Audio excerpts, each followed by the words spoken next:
Olá, pessoal! E hoje no nosso podcast temos dois convidados ilustres para abordar um pouco um tema sobre laser na odontologia. A gente está com o Dr. Guilherme, que ele é graduado em odontologia pela UFMA, ele tem mestrado também pela UFMA, ele é pós-graduando em ortodontia, ele é habilitado a trabalhar com laser, ele já está há 8 anos trabalhando na pesquisa direcionada para laser, não é isso, doutor? Isso, boa noite a todos. Já tem um tempinho aí que a gente está nessa caminhada, trabalhando com laser, eu juntamente com a professora Andréa.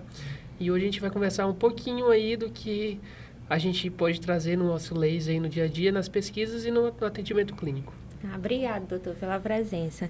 E também a gente está com a doutora Andréa, que ela é especialista, mestre e possui doutorado em dentística pela FOSP.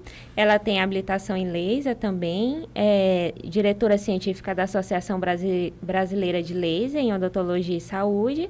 Ela é presidente da Câmara Técnica de Laser do CRO Maranhão.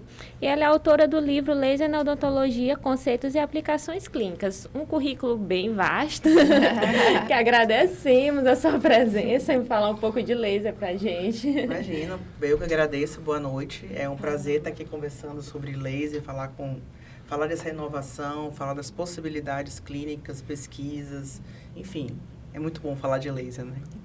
E hoje, mediando o nosso podcast, está eu, Narla, aluna do programa de pós-graduação do seu, né, do doutorado, e a Jéssica.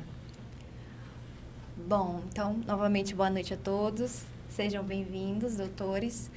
O nosso Odontopod Inovar de hoje vai abordar o uso do laser e também os principais benefícios nas terapêuticas. Então, eu gostaria de começar perguntando para a professora Andréa.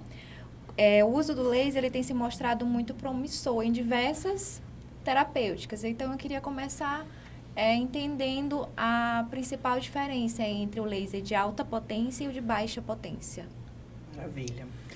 Normalmente existe essa dúvida dos lasers de baixa e alta potência, mas eles estão mais relacionados ao tipo de interação que esse laser tem no tecido.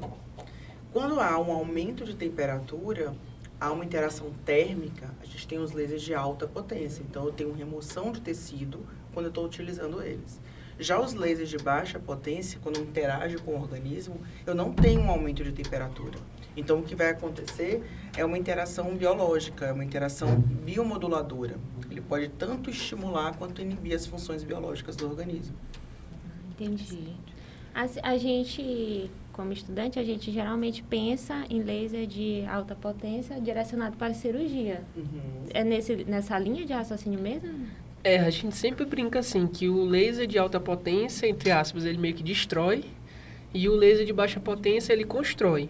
Quando a gente quer remover tecido, tanto tecido duro quanto tecido mole, a gente utiliza o laser de alta potência.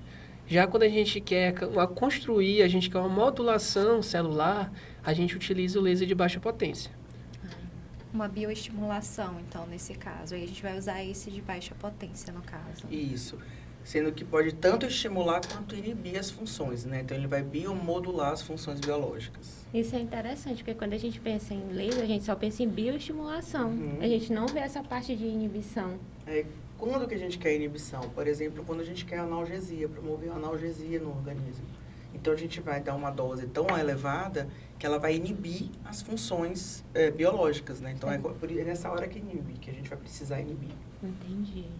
Tem se observado também o uso do laser como associação na harmonização facial. Queria que a senhora explicasse um pouquinho qual seria esse laser que a gente vai utilizar e quais os benefícios que ele traria para essa terapêutica, esse tratamento de harmonização facial. Bom, na harmonização, existe a possibilidade de nós utilizarmos tanto os lasers de alta potência, quanto os de baixa potência, mas também os LEDs.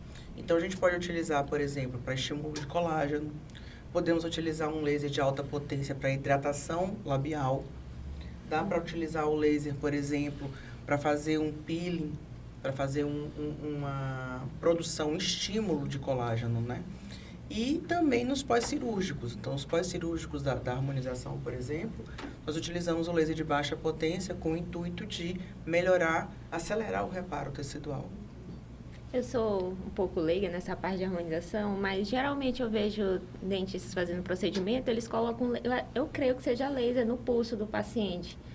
É um bioestimulador ele? Bom, esse laser no pulso é uma técnica que é utilizada, que é chamado de ILIB. Não é bem um ILIB, porque o ILIB a gente usa intravascular. Seria uma fotobiomodulação, ou seja, seria um laser com o intuito de agir em todo o organismo. Então, é colocado no pulso, para quê? Quem vai absorver a luz é a artéria radial. Então, onde nós temos a superficialização de vasos. Então, por exemplo, pode ser aqui na artéria radial, mas pode ser aqui na região temporal, pode ser sublingual, pode ser intranasal. Por quê? Porque ali vai ter vasos mais na superfície e na hora que você irradia, eles que vão absorver a luz e vão ter um efeito sistêmico. É uma laser terapia sistêmica. Legal. É muito válido, então, nessa questão que você falou, na estimulação, por exemplo, do colágeno. Porque quando a gente fala da área da estética, sempre, nunca é um protocolo sozinho. Sempre tem um auxílio de um aparelho com eletroterapia, que vai estimular esse colágeno, preparar aquela pele, preparar aquele tratamento.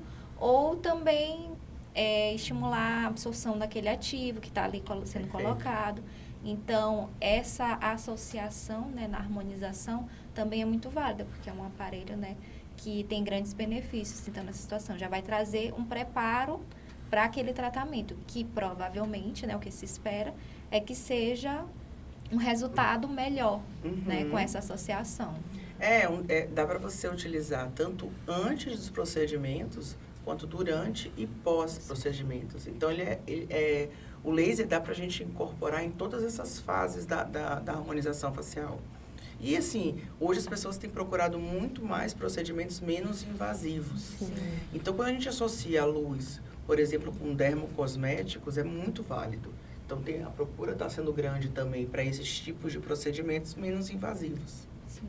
Na área da estética tem sido utilizado bastante, não, mesmo em procedimentos não invasivos, como essa estimulação, e tem resultados bem promissores também. Porque dá para fazer hidratação na pele, Sim. uma pele bem hidratada, bem hidratada mesmo, né? A gente consegue acabando usando menos produto, por exemplo. Isso. E como a professora falou, é utilizado não a laser terapia em si, mas a fototerapia, onde a gente tem uma gama de opções aí, que a gente pode usar tanto laser de baixa potência, quanto a gente pode usar uma luz âmbar, entendeu? Exato. Que aí a gente vai estimulando a célula de várias formas diferentes. Inclusive, quando a gente faz, ainda na área da estética, que é mais a minha área, a gente faz análise clínica ali do paciente, às vezes, por exemplo, ele nos procura querendo somente um botox. Só que aquela pele, às vezes, não está preparada para receber aquele botox. E aí não fica um resultado legal.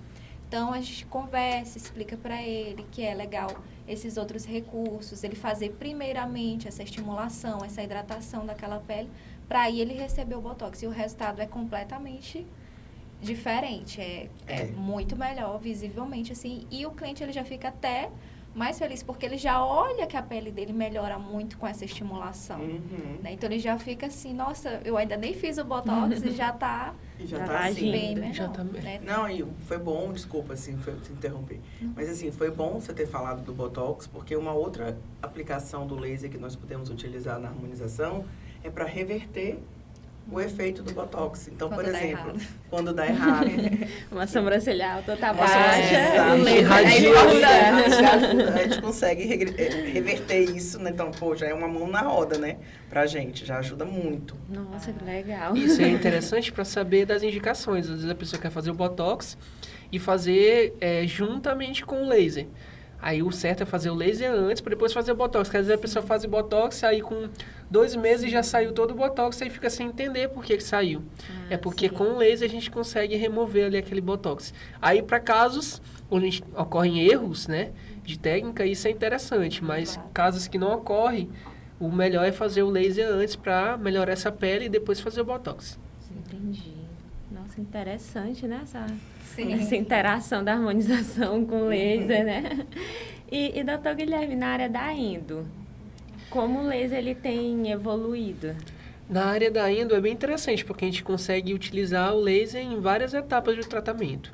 A gente consegue utilizar para aquela dor pós-operatória, quando a gente faz aquele canal que o paciente fica... Não precisa tomar analgésico, né? a gente vai e irradia com laser. E também a questão da terapia fotodinâmica, onde a gente associa o laser de baixa potência no comprimento de onda vermelho com o agente fotossensibilizador, onde a gente, associando essas duas coisas, né, que é o agente fotossensibilizador e o laser de baixa potência, a gente consegue ter um efeito deletério ali naquelas células de micro-organismos. Ou seja, a gente consegue, as pesquisas já mostram que a gente consegue eliminar 99,9% daqueles micro-organismos que tem ali. Aquele canalzinho acessório que ninguém chega, então, o laser chega. A gente sempre fala que o laser é uma terapia coadjuvante. A gente não pode dizer assim, eu vou pegar e vou fazer só a terapia fotodinâmica que meu canal vai estar limpo. Não, a gente faz a nossa instrumentação, a nossa irrigação e para completar, né, a gente vai fazer a terapia fotodinâmica, que aí é mais uma certeza que a gente tem, que a gente está conseguindo limpar aquele canal, né? Um prognóstico bem mais favorável, Com certeza, né? E existem também trabalhos que mostram que a gente tem colônias de fungos ali dentro dos canais. Então, para a gente, quem usa hipoclorito, por exemplo, para poder eliminar esse fungo, tem que estar ali um tempão, aquele hipoclorito dentro do canal. E a gente utilizando a terapia fotodinâmica, a gente consegue eliminar tanto bactéria, quanto fungo, quanto vírus. E o fungo é o micro-organismo mais organizado, estruturalmente mais organizado, né? Então, a gente, fazendo a terapia fotodinâmica, a gente tem essa garantia que a gente vai conseguir eliminar aqueles micro-organismos. E a terapia fotodinâmica antimicrobiana, ela é com laser de baixa potência. A gente utiliza o laser de baixa potência associado com um fotossensibilizador, um corante, né? A gente usa normalmente o azul de metileno, por exemplo. Então, coloca dentro do conduto radicular e aí vai com o laser no comprimento de onda vermelho para poder fazer com que ocorra essa morte microbiana. Agora, a gente consegue fazer isso também com os lasers de alta potência. Não é terapia fotodinâmica, é o laser de alta potência sozinho. Lembra que ele tem uma interação que aumenta a temperatura? Sim. Então, na hora que a gente coloca no conduto, junto com uma solução irrigadora, por exemplo, então esse calor gerado ali pode ocasionar essa morte microbiana. Nossa, interessante. Então, para endo é muito interessante a gente agregar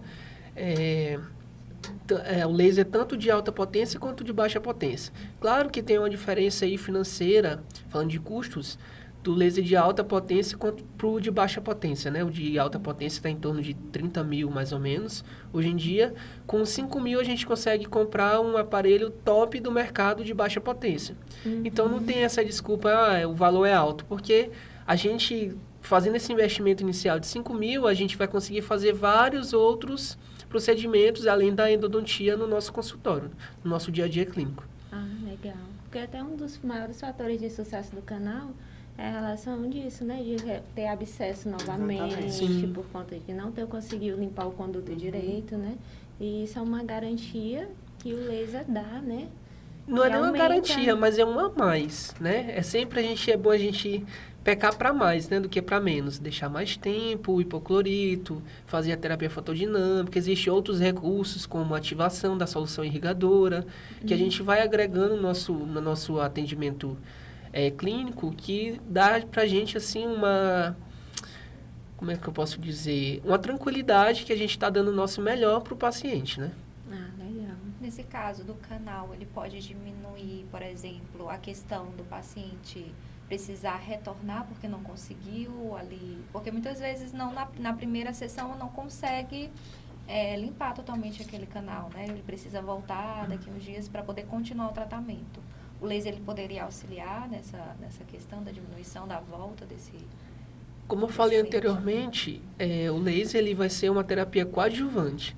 Independente se a gente faz nosso tratamento endodôntico em uma sessão, em 2 sessões, porque isso depende muito do profissional, ou então de ocorrer alguma intercorrência ali durante o tratamento, né?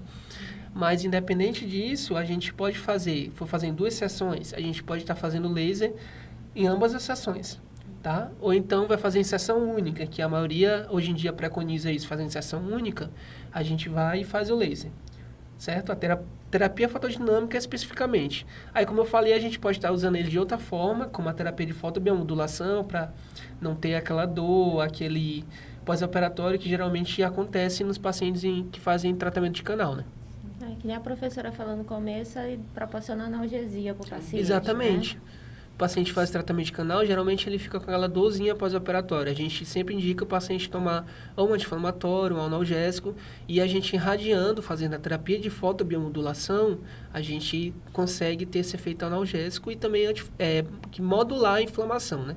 É importante ressaltar essa questão, né, professora, da modulação da inflamação, que muita gente fala que o laser anti-inflamatório. Anti-inflamatório. Ele não é somente anti-inflamatório, ele libera mediadores anti e pró-inflamatórios. Então, por isso que a gente fala que ele modula o processo inflamatório, é por isso, entendeu?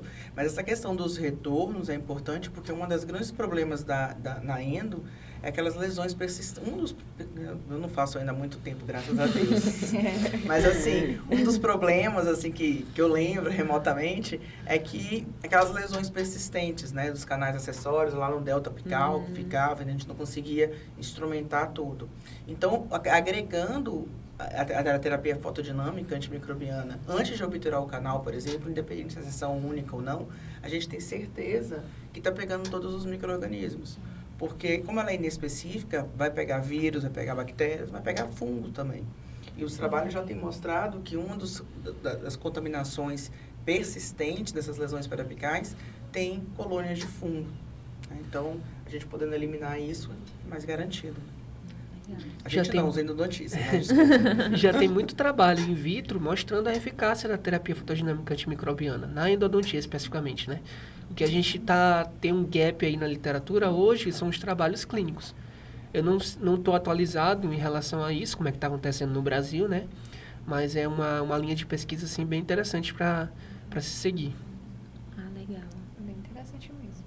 Principalmente com a resistência antimicrobiana que tem vindo aí a diversas medicações, se a gente tem essa associação de um aparelho, é bem interessante mesmo.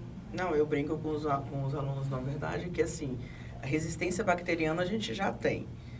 Relatos de resistência viral já está começando a aparecer.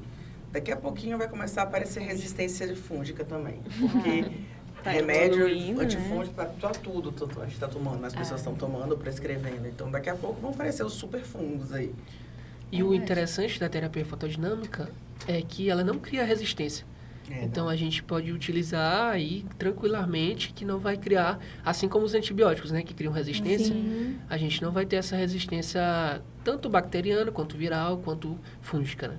Sabe por que não tem?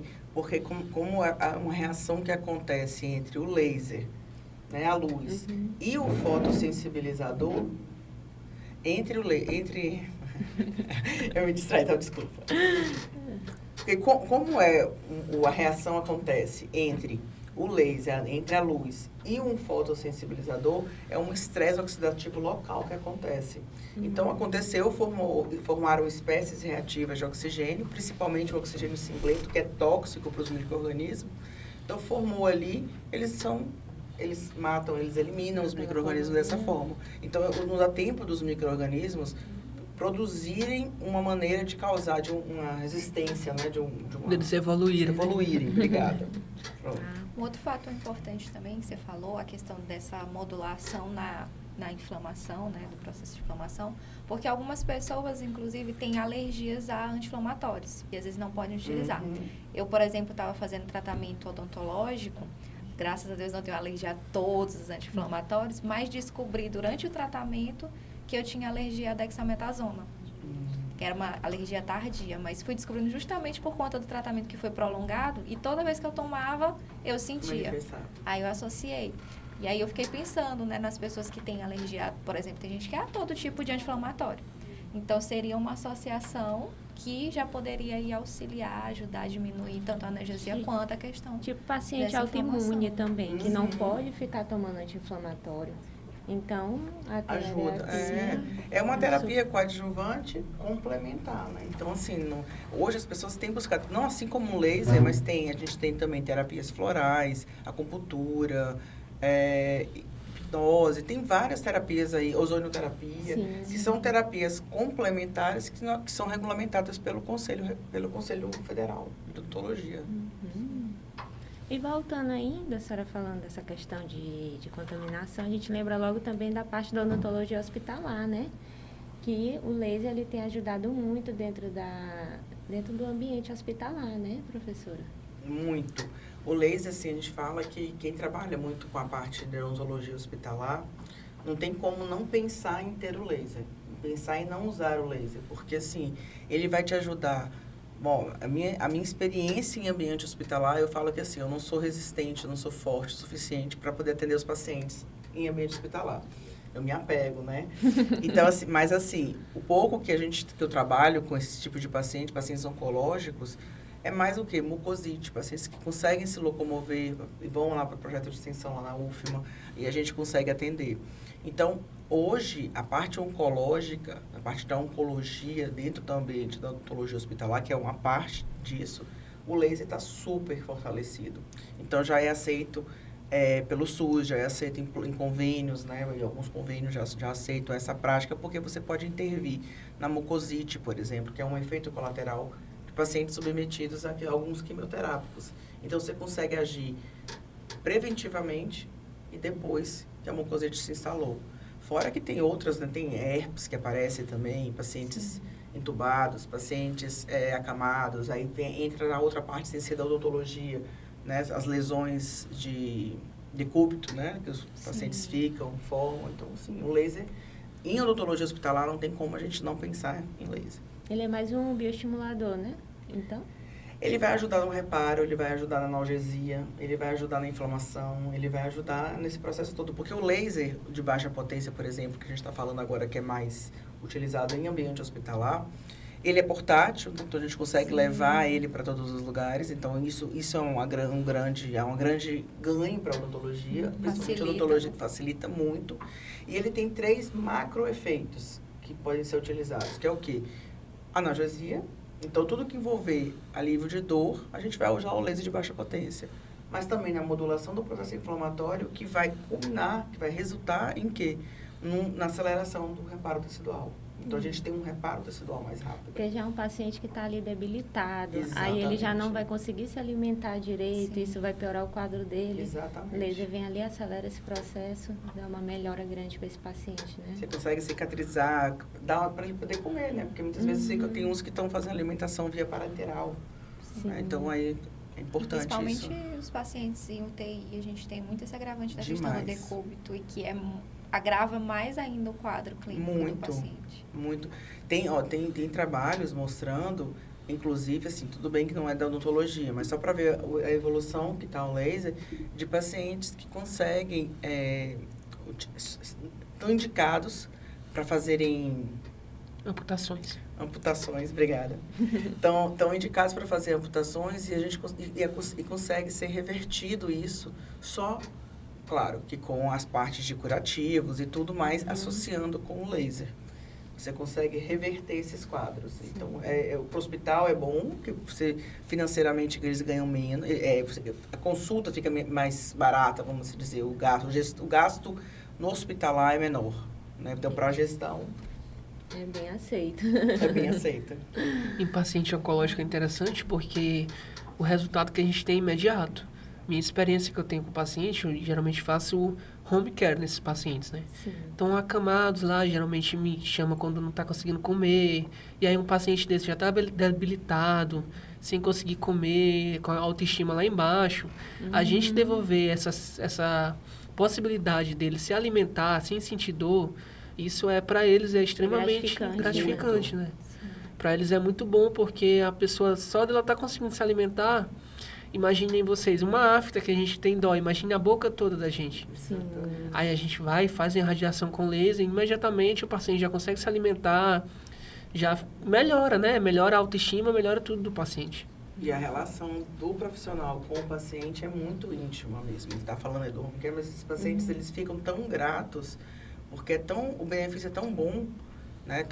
Tão gratificante que, assim, eu falo que não tem preço que pague pra gente esse benefício aí, esse retorno que a gente tem. Acho que até o psicológico, que pensa assim, vou fazer a quimioterapia, já sabe que vai ter aquele ciclo de dor, vai debilitar.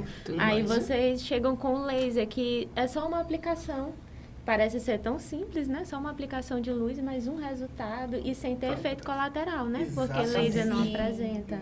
Não apresenta. Acho que é o principal, porque ele já tem tanta medicação Uhum. e tantos procedimentos invasivos e com tantas reações, aí você tem um aparelho que não é invasivo, que te dá uma resposta bem sem efeito colateral, assim. No caso, a gente está tratando o efeito colateral, né? Porque a mucosite é um efeito colateral dos medicamentos.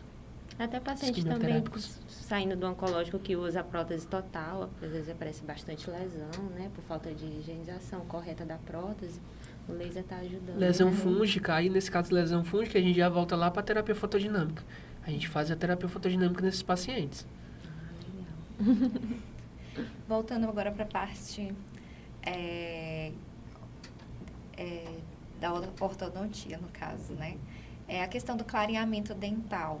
Como entraria aí a questão do laser, o tipo do laser e quais os benefícios que ele poderia trazer? Boa pergunta. Essas perguntas polêmicas fazem parte. Tem que ter não tem polêmica. jeito. Falou laser, falou clareamento, entramos Em em... polêmica. Caminha junto. É, Clareamento e laser na cabeça. Fazer a pergunta, por favor, por causa do... Vou ter que rir de novo. Faz parte. Aí deixa eu logo confirmar se eu falei, é ortodontia. Não, ainda bem que Eu não sou da área de a gente odonto. manteve É porque ela é enfermeira, professora. Eu tentei voltar, mas não sabia qual era a palavra que eu falei. Não, odontologia, você fala odontologia estética. Já que Aham, você gosta da certo. estética, odontologia estética. Vai. Vamos lá. Então, retornando para a parte de odontologia estética, a parte do clareamento dental. Qual seria o tipo do laser e quais seriam os benefícios para esse tipo de tratamento? É uma maravilha essa pergunta, né? Porque falar em clareamento é falar em polêmica. Falar em laser, falar em clareamento é tudo polêmico mesmo. E aí é importante a gente diferenciar, porque assim, muito se difunde, né? Se divulga, clareamento a laser, clareamento com laser, vamos usar laser para clareamento. E aí fala assim, clareamento a laser não existe. Não, pegar o laser e usar ele sozinho para clarear, realmente não. Então, existe uma grande diferença entre o que é laser e o que é LED. LED é uma luz, o quê? Ela lembra o laser, mas é uma luz que não é coerente e ela não é colimada, ela diverge. O que quer dizer isso? É uma luz que ela vai em direção aos dentes, mas ela se espalha. O laser não, ele é focado no que ele quer. Então, existe clareamento utilizando o laser? Existe. Aqui no Brasil, não, porque nós não temos equipamentos que façam isso, por enquanto. Pelo menos agora, em 2023, nós não temos ainda equipamentos aqui no Brasil que façam. O que a gente faz aqui no Brasil é clareamento utilizando uma fonte de luz, seja ela o quê? LED. Tem os LEDs azuis, tem os LEDs violetas agora também que entraram no mercado aí com a proposta. Agora, mas nós temos esse laser que nós estamos conversando aí, os lasers de baixa potência. Eu posso utilizar no meu clareamento após o clareamento. Para quê? Qual é o objetivo? Qual é o efeito colateral que as pessoas relatam bastante que tem quando fazem clareamento?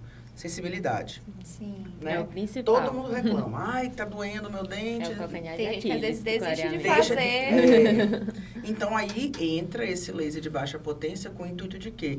Ou de tratar, ou até mesmo de não promover, não causar a sensibilidade do clareamento, entendeu? Então, é aí que a gente vai entrar com laser no clareamento nessa hora aí. Entendi. Como analgesia após o Isso, procedimento. não com o intuito de usar o laser para clarear, isso não. Entendi. Importante também não dizer que faz clareamento a laser e escrever laser com Z. É. Porque aí vira clareamento a lazer, né? Faz o clareamento e Faz o ganha marketing, não faz o diversão, marketing errado. Aí a gente vê muito marketing desse jeito. As pessoas querem, né, para fazer. Eu acho que é válido, acho que as redes sociais, as mídias sociais estão aí para isso mesmo. A gente tem que ir atrás dos profissionais. Claro. Mas a gente tem que ter cuidado com o que a gente posta, né? Até outra coisa, pegando o gancho aí do lazer, é o clareamento com luz ultravioleta. Cuidado, ouvi né? também essa Não é propaganda. ultravioleta. A gente já teve, há muitos anos atrás, um clareamento utilizando um sistema, que é o sistema Zoom, que utilizava realmente uma luz ultravioleta. Hoje, não, é violeta. Só que como ela tá, o comprimento de onda, a gente quando vai estudar a luz, que a gente vê o espectro de luz, o violeta, ele está muito próximo do ultravioleta. Então as pessoas achavam, não, então é ultravioleta. Não, ultravioleta é uma coisa, é uma radiação ionizante e violeta é uma radiação não ionizante. Ou seja, o que é isso? Ionizante que pode causar alteração no DNA da célula, causar uma mutação genética. E não ionizante, que no caso são os lasers, por exemplo, né? E os LEDs violetas, eles não causam esse tipo de alteração. Então, isso é importante. Mas o uso do LED, ele melhora o resultado do clareamento? Outra pergunta. Polêmica. Hoje ela tá na polêmica aí. Vocês estão me colocando na polêmica. Pode estar polêmica. Então, polêmica, né? O Pode Inovar está polêmica mesmo. Vamos embora. Eu adoro uma polêmica, mas vamos embora. Na verdade, é o seguinte. A minha filosofia de trabalho, essa parte de clareamento é muito comercial, né? Eu gosto de dizer assim. Então, aquelas empresas que produzem fontes de luz sempre vão ser a favor de levantar a bandeira de luz. Aquelas empresas que não produzem equipamentos de luz vão ser sempre levantar a bandeira de não precisa de luz. Então, o que tem de evidência científica relacionada ao clareamento com a utilização de luz?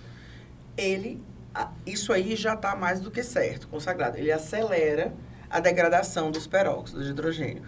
Mas eu preciso da luz para fazer clareamento? Não, eu não preciso da luz. Eu posso utilizar a luz para acelerar, para diminuir o meu tempo meu tempo clínico. Que isso é importante. Aí, por exemplo, nessa vibe aí de pesquisas do que está vindo agora, LED violeta. Que é o que começou agora em 2016, né? Ele foi fabricado em 2016, as pesquisas estão começando a vir mais agora, ensaios clínicos a longo prazo. Pouco tempo ainda.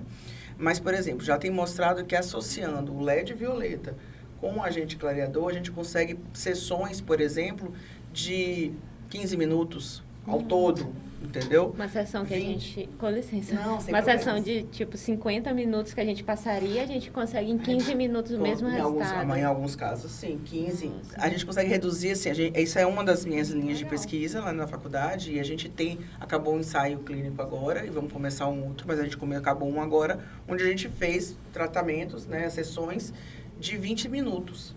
E a gente conseguiu resultados, assim, incríveis. E só uma sessão. No máximo, assim, um ou outro paciente precisou vir em uma outra sessão para igualar cor de canino, né? Que fica um pouco mais saturado. Só.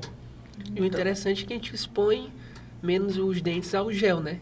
Isso, aí a gente tem essa possibilidade de expor menos tempo, consequentemente a gente não vai ter sensibilidade, né? Pode ter, mas a probabilidade é menor. Eu falo que essa questão de sensibilidade... o clareamento é polêmico, porque assim, ter sensibilidade no clareamento, sensibilidade e clareamento são duas coisas que não estão assim, não são, não é comum, uma coisa só. Todo mundo fala, a gente escuta muito assim, não, vai fazer clareamento, tá ligado ao clareamento a dor. Compra casada. Isso. Não é isso. O normal é não ter sensibilidade. Então, a gente vai o quê? Para não ter sensibilidade, a gente tem que ir atrás de uma anamnese bem feita, um exame clínico bem feito.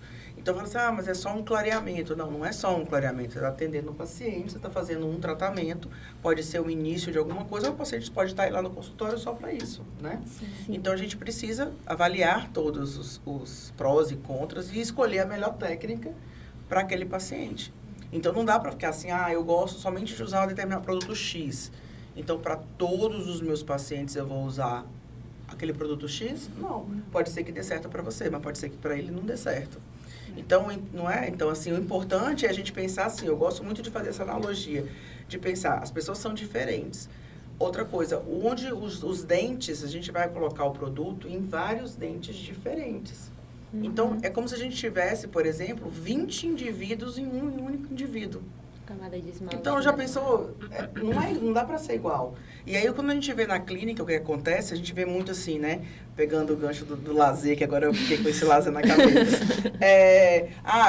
Colocou lá, aí você vê lá nas redes sociais, aí colocam assim, hoje é dia de clareamento. Aí tá lá o paciente sozinho, a luz lá, a luz ou não a luz, enfim. E o paciente lá sozinho sem estar assistido. E o clareamento precisa ser assistido o tempo inteiro pelo profissional. Porque tem momentos, por exemplo, que algum paciente vira e fala assim, mas esse dente aqui tá doendo.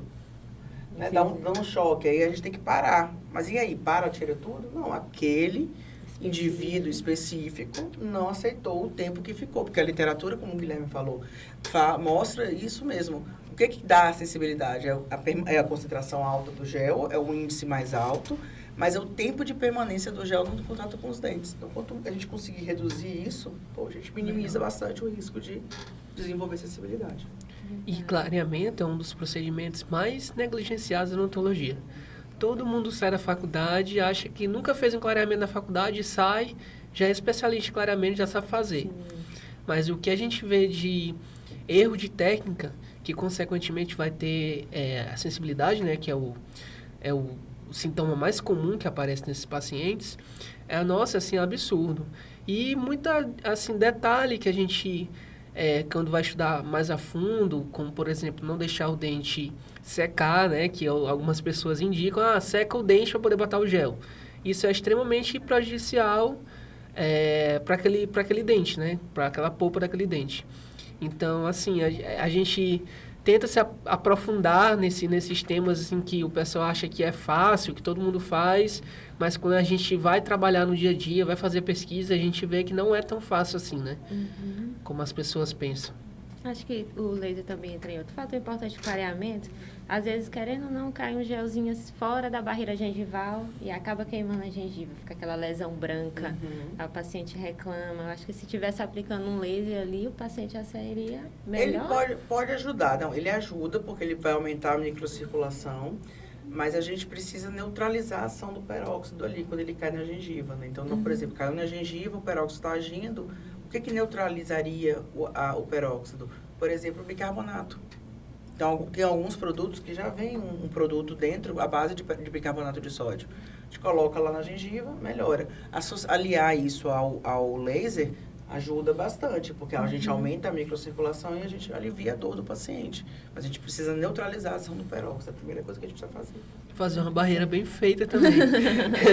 Bem espessa, né?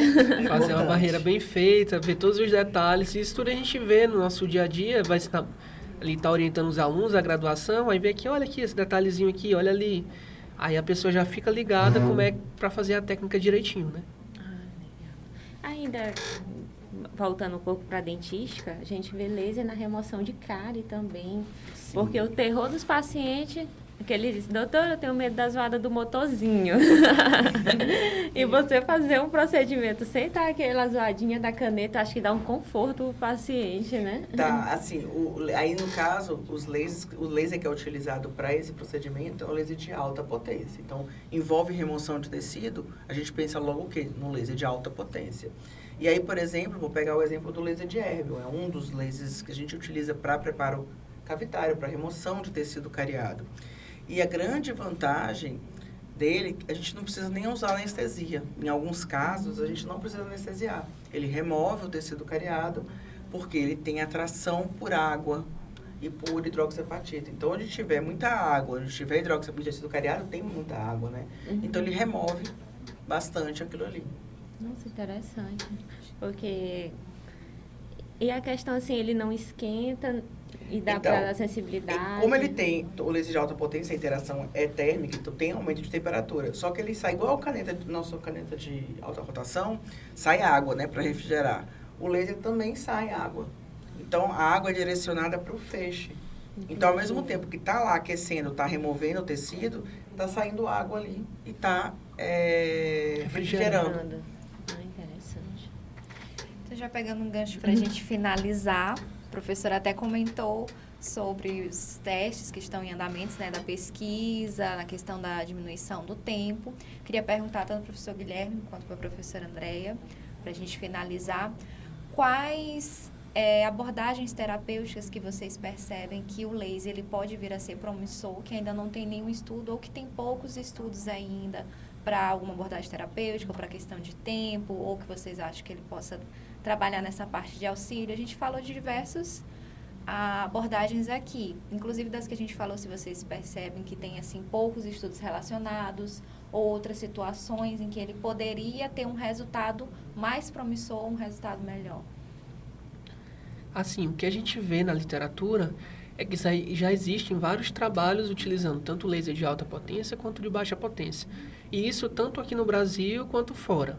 O laser de baixa potência geralmente é utilizado mais aqui no Brasil, mas o de alta potência ele já é utilizado na Europa, na Ásia e em outros países. Mas o que a gente vê é que falta, sim, mais ensaios clínicos para definir protocolos. A gente tem muito relato de caso, a gente tem muitos trabalhos isolados que cada autor utiliza um protocolo específico. Aí, quando a gente vai utilizar na nossa clínica, a gente quer lá ver um artigo, vai ler, esse autor aqui utilizou o protocolo X, esse outro autor aqui utilizou o protocolo Y. Qual que eu vou utilizar? Então, a meu ver, o que falta hoje são esses ensaios clínicos para a gente definir os protocolos das utilidades do laser em todas as áreas, não só uma área especificamente, mas todas as áreas. Uma padronização. Uma padronização. E para a gente ter essa padronização, a gente precisa dos ensaios clínicos, que é o padrão ouro aí nas pesquisas, né? Assim, e existem muitas pesquisas. O problema todo é que, como existe uma janela terapêutica para os efeitos, a gente tem uma dose mínima que vai causar uma reação, uma dose máxima que vai causar uma inibição. Cada pessoa usa um parâmetro à vontade, que quiser, dentro dessa janela terapêutica, que tem resultado. Então, a gente não está atrás, não é atrás de uma receita de bolo, porque isso a gente não vai ter, porque cada pessoa é única. Mas de padronização mesmo para fortalecer. Então, por exemplo, a Organização Mundial de Saúde, junto com a BIREM, a gente teve que organizar um mapa de evidência. Esse mapa de evidência é o quê? Um mapa de evidência de laser, publicado lá no site da BIREM, mostrando o quê? A quantidade, os gaps que tem de pesquisa. Então, durante a pandemia, a gente brinca que a pandemia foi a pandemia produtiva. O grupo se reuniu, pesquisadores no Brasil todo, para poder fazer o quê? A gente pegar tudo que tem na literatura para justamente falar assim aqui, ó. O que a gente está precisando, no caso, para a parte da faculdade, né, da acadêmica, o que está de gap na literatura que pode pesquisar.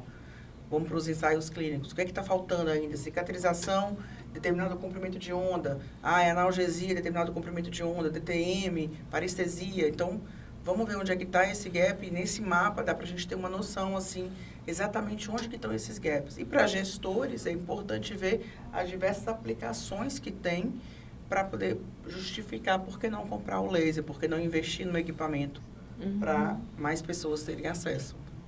Particularmente essa questão do tempo eu gostei muito, tanto quanto profissional, quanto, por exemplo, a Narla relatou a questão de gente que tem medo do motor. O meu primeiro pensamento foi a parte pediátrica. Sim. Né, que a criança ela já fica com pânico quando escuta aquilo ali, ela já entra em pânico. E eu lembrei muito quando eu fui levar meu filho a primeira vez para a consulta odontológica. E ele é muito bonzinho, ele é muito tranquilo, assim, a gente vai conversando com ele, ele vai entendendo. Tem criança que falta de instruir o consultório, né? Porque fica com muito pânico. E mesmo assim ele deu um certo trabalho, né? Foi mostrando. Então eu acho que já para a parte profissional, quando você tem essa outra opção, né, de ter um aparelho ali que pode estar te auxiliando, é válido. Porque aí você não, por exemplo, se você não conseguir, numa questão de tiver o aparelho, ter que liberar aquele cliente, no caso, até mesmo adulto, tem adulto que tem pânico, que já é um trauma, às vezes, muitas vezes infantil que ele teve, né? Então, vai acabar ali ficando sem aquele atendimento, sem conseguir concluir. Então, acho que o laser, ele entraria muito numa questão facilitadora, né? Sim. E na questão do tempo também financeiramente, porque se você consegue diminuir o tempo, você consegue atender mais rápido, mais clientes Com também. certeza. Então, também é uma questão muito válida. Nessa área da pediatria também, a questão de cortar o freio lingual, né? O bebezinho quando nasce com a... Dá pra fazer com laser? Dá. O problema, assim, a gente precisa ter um bom diagnóstico para na hora de escolher se vai precisar intervir com laser ou não. Se vai precisar, aliás, se está indicado fazer a frenectomia ou não. Então, isso é a primeira coisa. A gente tem que partir da indicação correta e trabalhar de forma multi e interdisciplinar. Agora, tem procedimentos, por exemplo, na odontopediatria, que deu um surto agora de lesão pé, mão e boca, que o laser ajuda, assim, demais. Demais. Eu não consigo pensar em outra possibilidade que não um laser para a gente poder promover esse conforto de criança que não estava conseguindo nem se alimentar direito, viral, nem quadros virais, e a gente conseguir reverter com a terapia fotodinâmica antimicrobiana. Então, um laser aí mais um fotossensibilizador. E tem, inclusive, uma coisa nova que surgiu, lançou há pouco tempo, porque essa parte de fotossensibilizadores é o que mais vai precisando ainda desenvolver. Mas tem uma forma de apresentação do fotossensibilizador de uma empresa, a Laser Smile, não tem problema nenhum em falar, mas é em forma de pirulito. Então, é muito lúdico para a criança. Então, tem tanto em azul de metileno quanto em cúrcuma. E o que é a vantagem que eu falo assim, dessas duas opções? A cúrcuma dá para usar com LED azul. Então, LED azul hoje todo mundo tem no consultório. Todo mundo que faz restauração tem um LED azul. Então, você usa lá, se dá para criança, para o pirulito. Eu já provei o de cúrcuma, é gostosinho. Não é assim um moranguinho e tal, mas assim, ok. Mas não é gordinho, adora. O azul de metileno, ele pigmenta bem e sai fácil também. Então, assim, é bom porque é uma coisa lúdica, pigmenta a boca inteira. E aí, quando você vai lá com a luz, você... Professora, só colocando uma aspas aqui, a senhora está falando de pigmento, né? Certo. De acordo com o pigmento, vai ter uma ação diferente do laser, é isso? Isso, de acordo com a cor do pigmento. É assim, a terapia fotodinâmica antimicrobiana, a gente utiliza mais o azul de metileno, não porque ele é o melhor, mas é porque ele é o mais fácil de ser encontrado, mais barato. E a gente encontra e tem mais pesquisas por conta disso. Mas existe cúrcuma, rosa de bengala, azul de toluidina. Tem uma série de fotossensibilizadores. E aí, cada fotossensibilizador, ele tem uma luz que é absorvida. Então, por exemplo, a cúrcuma, ela é laranja. Ela precisa ser, ela é melhor absorvida com uma luz azul. Então, pode ser um LED azul. E tá para lançar agora também, para chegar no Brasil, um laser azul também. Então, também é uma opção. Agora, com laser vermelho, usar a cúrcuma não vai ter uma absorção. Ele não tem um comprimento de onda adequado para absorver, para ser absorvido, entendeu? Ah, sim. Então, chegamos ao fim do nosso Odonto Pode Inovar. Gostaria de agradecer aos nossos ouvintes que nos acompanharam até aqui. Gostaria muito de agradecer também a presença de vocês, dos nossos convidados. Tenho certeza que foi muito esclarecedor. Esclareceu muitas dúvidas minhas também, tenho certeza, da Darla e dos nossos ouvintes. E aí eu gostaria agora de pedir que vocês deixassem as suas redes sociais para quem está nos ouvindo possa acompanhar tanto esse, né, tratamento que vocês trabalham, quanto outros trabalhos também que vocês vierem a ter. Vocês podem estar me seguindo lá no Instagram, Dr. Guilherme Furtado. Pode estar entrando em contato também se tiver alguma dúvida, alguma coisa. Nós estamos sempre à disposição lá na Universidade Federal do Maranhão, onde tem um projeto de extensão, onde a gente atende pacientes da comunidade. Então, quem estiver precisando de atendimento pode estar indo lá também para ser nosso paciente modelo. Isso. Podem também, né, me seguir, eu sou a doutora Andréa Lago, lá no Instagram. Tem um canal no YouTube, professora Andréa Lago, que tem algumas dicas, tem algumas dicas aí de laser. Eu brinco, deixa os comentários, me segue, curte, ativa o sininho, né? Troca likes. E pode também, lá na universidade, tem a Lilo UFMA, que é a Liga, né, de Laser. E tem um site que pode entrar diretamente para agendar consulta lá, os meninos entram em contato e dá para a gente marcar e ter o atendimento lá no projeto de extensão lá na UFMA, segunda e sexta-feira. Tá bom? Só tenho a agradecer vocês, por ser muito enriquecedor. A gente que agradece. Estamos dispostos aí aos próximos capítulos. Sim, vai ter continuidade. Parte 2. Isso, obrigada, gente.